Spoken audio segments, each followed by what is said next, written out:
សួស្តីនិងសូមជម្រាបសួរពុកម៉ែបងប្អូនអ៊ំពូមីងទាំងអស់គ្នាថ្ងៃនេះផងដែរគឺនាងខ្ញុំលើកយកអំពីផ្កាមួយប្រភេទដើម្បីមកផុសបង្ហាញនិងប្រាប់អំពីឈ្មោះពិតរបស់វាដល់ពុកម៉ែបងប្អូនអ៊ំពូមីងទាំងអស់គ្នាឲ្យបានដឹងផ្កាមួយប្រភេទនេះផងដែរគឺមានឈ្មោះថាអិនធនិលឬក៏ពុកម៉ែបងប្អូនយើងមួយចំនួនតែនិយមហៅថាផ្កាក្រដាស់នឹងឯងបើនិយាយអំពីឈ្មោះផ្កាអិនធនិលប្រហែលជាមានពុកម៉ែបងប្អូនអ៊ំពូមីងមាយើងភាគតិចបំផុតដែលធ្លាប់បានឮឬក៏ស្គាល់អំពីឈ្មោះផ្កាអិនធនិលនេះហើយក៏ប្រហែលជាមានពុកម៉ែបងប្អូនយើងភាគច្រើនដែលមិនដែលឮតតែសោះអំពីឈ្មោះផ្កាអិនធនិលនេះផងដែរបើតាមវចនានុក្រមរបស់សម្ដេចសង្ឃជួនណាតអិនធនិលខ្មែរច្រើនប្រើជាឈ្មោះរុក្ខជាតិមួយប្រភេទដើមសន្តានជាវរឹងផ្កាជាចង្កោមសម្បុរស្វាយខ្ចីក៏មានសម្បុរក្រហមទុំក៏មាន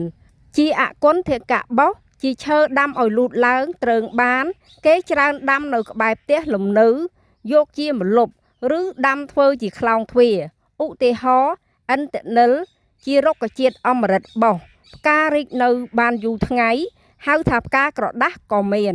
អ្វីទៅជាអគុណធកៈបោសអគុណធកៈបោសជាប្រភេទផ្កាឥតមានក្លិនមានផ្កាច្បារផ្កាសេមន់ផ្កាចេកទេសលក្ខជាអគុណធកៈបោសអគុណធកៈបោសមានពណ៌ត្រសោះប៉ុន្តែឥតក្លិន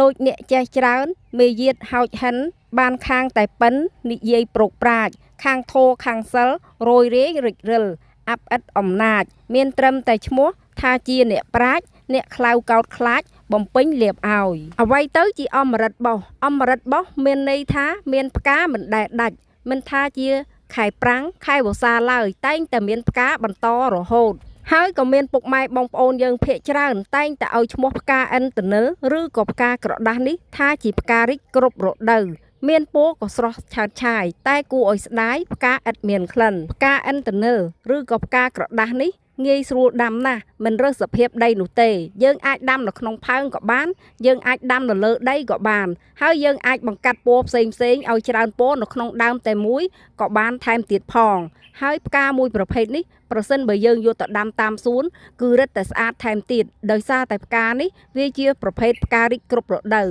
ហើយចំពោះវីដេអូនេះក៏បានមកដល់ទីបញ្ចប់ផងដែរនាងខ្ញុំធ្វើឡើងគឺដើម្បីចង់អភិរក្សឈ្មោះរុក្ខជាតិនៅកម្ពុជាទុកឲ្យក្មេងជំនាន់ក្រោយពួកគាត់បានស្គាល់កាន់តែច្បាស់ហើយកុំឲ្យបាត់បង់ឈ្មោះផងដែរនាងខ្ញុំក៏សូមអរគុណដល់ពុកម៉ែបងប្អូនអ៊ំពូមីងមាទាំងអស់គ្នាដែលខំតាមដានវីដេអូនេះតាំងពីដើមរហូតមកដល់ចប់ជាចុងក្រោយនាងខ្ញុំក៏សូមជូនពរឲ្យពុកម៉ែបងប្អូនអ៊ំពូមីងមាទាំងអស់គ្នាជួបតែសំណាងល្អនិងមានសុខភាពល្អ